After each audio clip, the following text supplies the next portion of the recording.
Welcome to our channel Mootechie. Today we are exploring the structure of the archaeal cell wall. We'll be looking into the molecular architecture, unique components and biological significance of this third domain of life. Let's begin with a visual overview. The typical archaeal cell wall features an S layer or glycoprotein layer on the outside. Directly beneath that sits the cytoplasmic membrane, which encloses the cell's internal structures. The S layer is a proteinaceous paracrystalline lattice, meaning it forms a very ordered, rigid, and protective grid. This is the most common wall type among Archaea.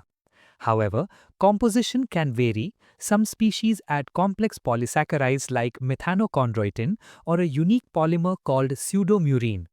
Supporting this structure are unique ether-linked lipids in the cytoplasmic membrane, which differ from bacterial membranes.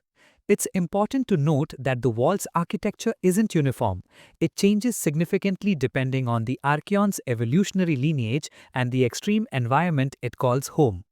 Figure 1.1 illustrates this S-layer architecture, showing the interlocking pattern that provides both strength and selective permeability. Now let's get an overview of the Archaea domain itself.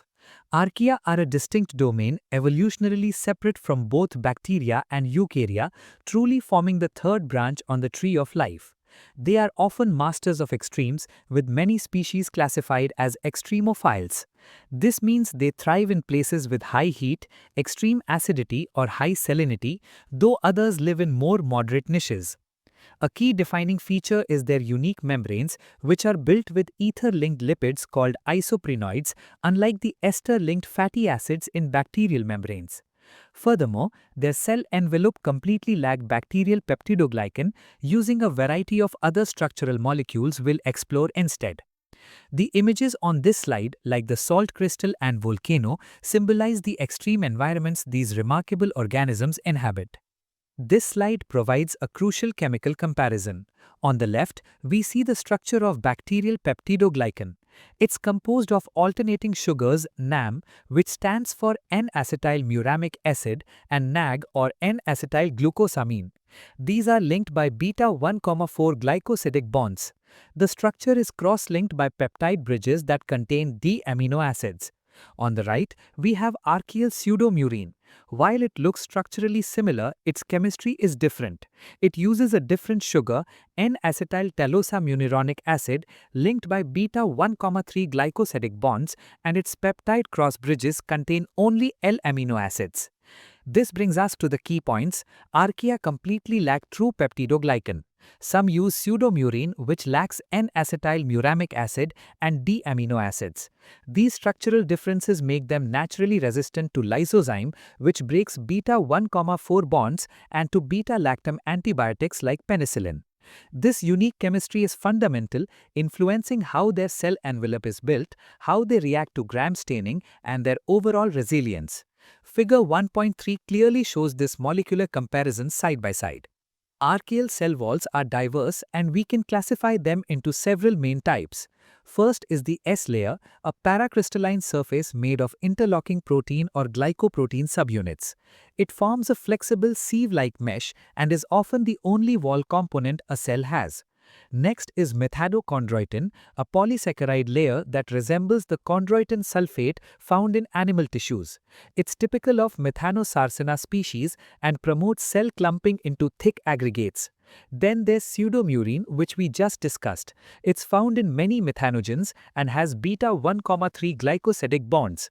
Finally, extreme halophiles or salt lovers may have a wall made of glutaminyl glycan. This is a complex sulfated heteropolysaccharide with a high negative charge, which is stabilized by sodium ions in their salty environment. Let's directly compare Archaea and bacteria side by side.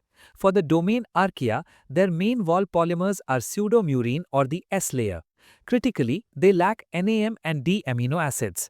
Their glycosidic bonds are β-1,3 linkages, which makes them resistant to lysozyme, which breaks β-1,4 bonds, and consequently to beta-lactam antibiotics like penicillin. Now, for the domain bacteria, their defining wall polymer is peptidoglycan, also called murein. This contains both NAM and D-amino acids. Their glycosidic bonds are beta-1,4 linkages, which lysozyme can break. This makes them sensitive to beta-lactam antibiotics like penicillin. This table summarizes the fundamental biochemical differences that distinguish these two domains. So why is the archaeal cell wall so important biologically? First, it provides extremophile integrity.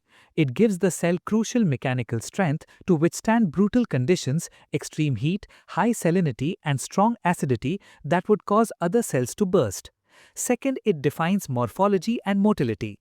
It maintains their unique shapes like rods, cocci, or even squares and provides a rigid anchor for Archaea, their swimming appendages. Third, it's key for defense and permeability. The S layer acts as a molecular sieve, controlling what enters the cell while forming a protective barrier against viruses and destructive enzymes. Finally, it has immense biotechnological potential. The self-assembling nature of S-layer proteins is being harnessed in nanolithography as platforms for vaccine delivery and for immobilizing enzymes in sensitive biosensors. Thank you for exploring the microbial world with us. We hope this journey into the structure and significance of archaeal cell walls has been insightful. Remember, these tiny architects of extreme environments hold secrets that continue to inspire science and technology.